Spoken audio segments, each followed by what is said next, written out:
Hi everyone, it's Christina from PhotoSprouts here. Welcome back to my YouTube channel. Today I want to show you the behind the scenes of a portrait photo shoot using the Canon R5 mirrorless full-frame camera and the Canon RF 70-200mm f2.8 telephoto lens.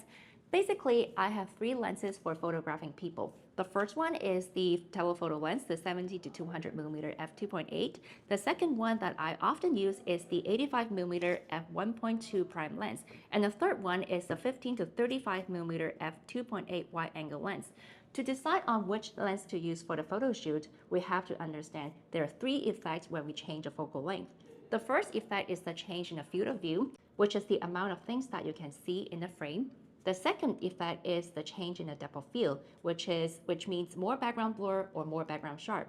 The third effect is you'll see more compression or more distortion when you change the focal length.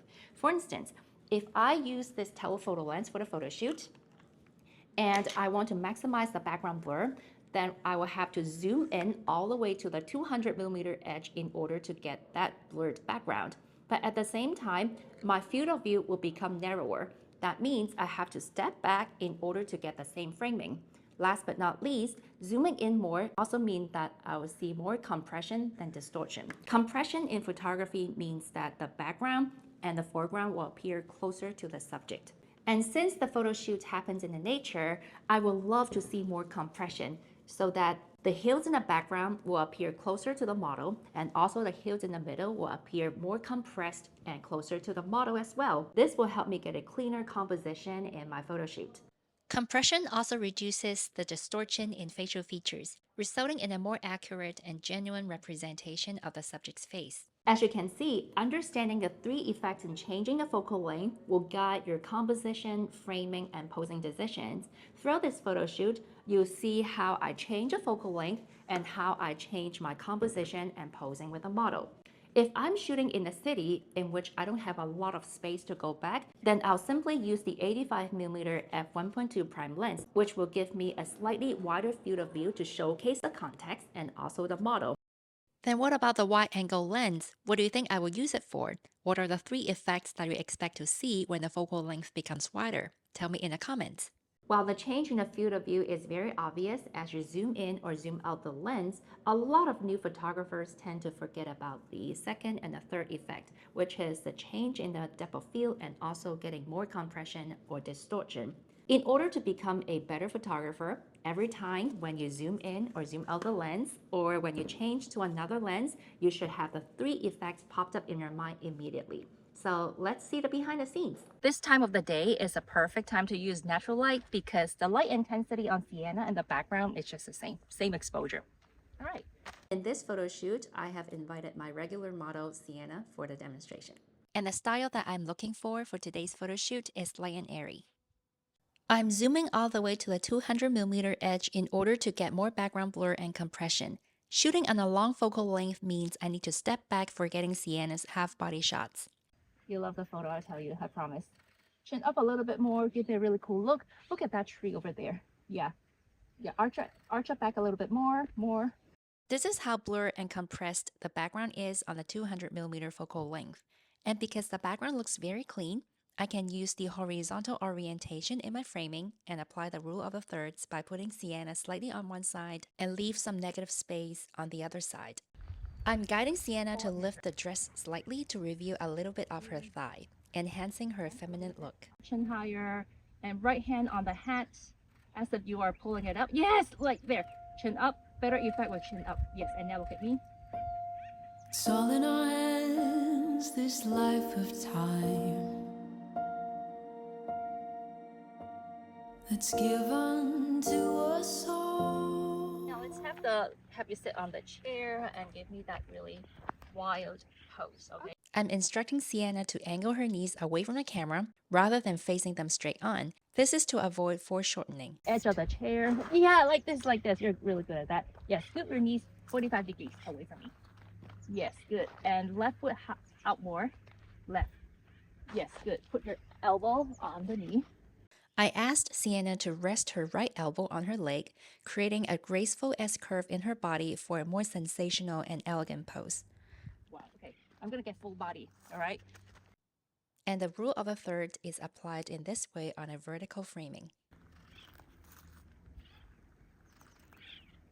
Good. Chin up more so your face can be lit by the sky. Good. Good. Good. And chin up more again. Love it. It gathers round each night, each morn. A little closer. We watch it pass and grow. You might want to ask, how come the sky is blown out? There's a reason and a solution for it. I'll explain in the end of the video, so just keep watching. Ooh, that chair looks so cool. Put one leg on the stool. Yeah, yeah, like this, like this, like this. Good job. Another close up.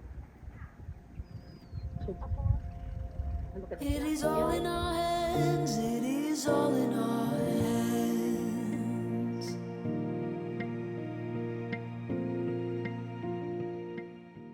When shooting headshots, don't hesitate to crop tightly.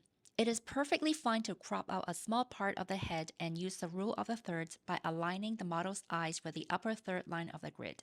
This enhances the connection between the subject and the audience, resulting in bold and intimate portraits. Take a moment to observe your surroundings for elements that can frame your shot. For example, this railing serves as a leading line, and the model can also hold onto it to create a dynamic pose, such as bending her body to form an elegant S-curve. Yes. So I'm zooming into 200 millimeters, and I have to back up quite a lot. With every field and rising sea, can hear the sounds of all. My hand can be on the rim of the hat. Yeah, and I still look at that side. Oh my gosh. I think this photo is great and doesn't need to be cropped, but if you prefer a tighter shot, crop it on the thigh. In portrait photography, it is important to avoid cropping at the joints, such as the knees and the elbows, because this can create an awkward appearance. Instead, aim to crop at the thigh, as it creates the illusion of the model appearing taller and sexier to the viewers. Hope's not lost but found. It is all in our hands, it is all in our hands.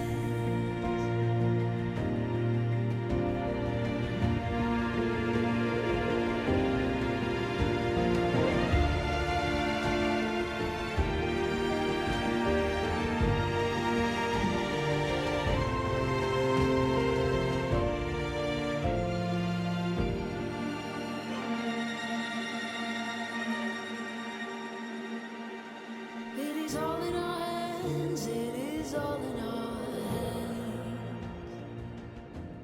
I want to capture the immensity of the nature in relation to the size of the human, so I'm aiming for a wider space or context.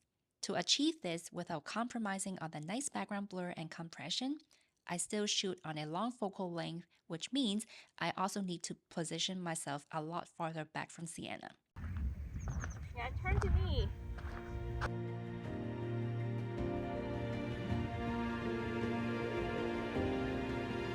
Touch the head. Yeah, yeah, and look to that side. Yeah. Good. Good, good, good. Arch your back more. Just a friendly reminder, a full body shot like this when you do the horizontal framing doesn't work, because both the head and the feet are too close to the edges of the frame, and it feels like the composition is too tight, leaving the audience feeling constrained. Walk towards the princess. Yay! Each student in our in-person intermediate photography workshops is always provided with a telephoto lens to experience its compression, the field of view, and the depth of field, because I believe we all learn by doing. So what areas in photography do you want to improve? Tell us in the comments.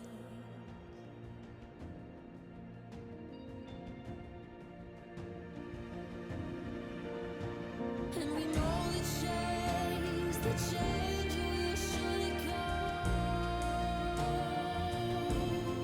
And pretend you're like putting your hat on. 1, 2, 3, go. Good. Yes. So nice. A very useful tip for making the subject look taller in a full body, vertically framed shot is to place her in a red area. Second, make sure the feet are very close to the bottom of the frame. The Canon RF 70-200mm f2.8 lens give me so much flexibility when I need to zoom out to achieve such composition. 1, 2, 3, throw! Zoom all the way to 200 millimeters. Ooh, so cute. Yeah. And then wider shots. I'm gonna back up. Oh yeah, I like that. I like that. I like that. Oh, give me a little bit of time. The sunset behind you is gorgeous. So I'm gonna shoot vertically. Ooh. Ooh, that tree is awesome.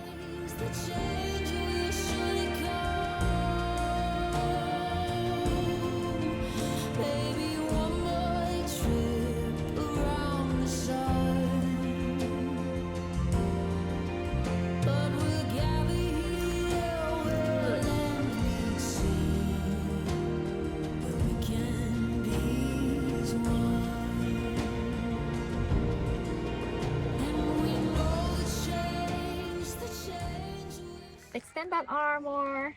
Again, I'm using the leading lines to frame the shot, but this time I'm shooting at a higher angle, which will flatter the model by enhancing her jawline and slimming her face.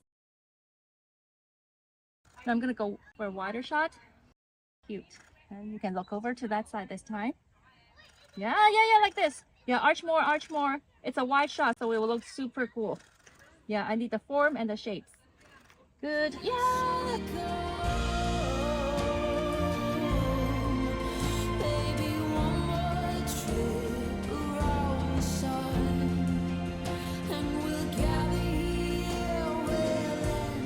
Back up more. I want those leading lines here. The sky is all blown out in this wide shot, so I'm gonna zoom in. And zoom in. This is a little close up, okay? Yeah. Put that hand on the rim of the hat. Yes, good, good, good. Do it slowly. Good. Oh my gosh. And then I change my composition. Let's try the right hand on the hat while you look to the... Yeah, like this. Ooh, so cute.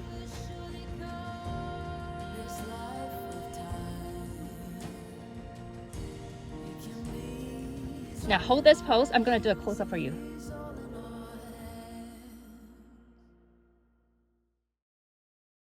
Now, I'm gonna explain how to fix the sky when it is overexposed.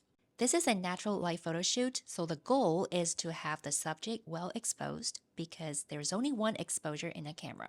In the late afternoon, the hills and the subject are lit by the same light intensity, so they have the same exposure. This means when I expose for the model, the hills are also well exposed. However, the sky is naturally brighter than the hills and the subject, so it will be brighter than anything when I expose for the subject.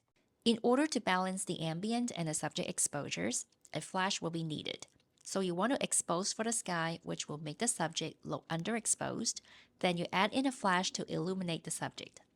And this type of off-camera flash, or OCF portrait, will look very dramatic, which is not the style of today's photo shoot. I want Sienna's photo to look light and airy, so I won't be using a flash to balance the ambient and the subject exposures. Are you stressed out when you have to shoot in difficult light conditions or have to use a flash, which might sometimes get you end up with overexposed portraits and you have no clue how to fix it? Or maybe you're unsure when to use a flash? My masterclass, Build Your Confidence in On-Location Lighting, will be your lifesaver. I guarantee that you'll be a very successful portrait photographer and walk through your sessions in full confidence. You'll be amazed at the diverse photography styles that utilize the combinations of a flash and natural light. And my easy-to-understand teaching methods will empower you to master them all. I'll put the link to the course in the description down below. We're Photosprouts photography workshops in San Francisco. Equipment is provided for beginners so that they don't need to buy a camera to come to a photography class.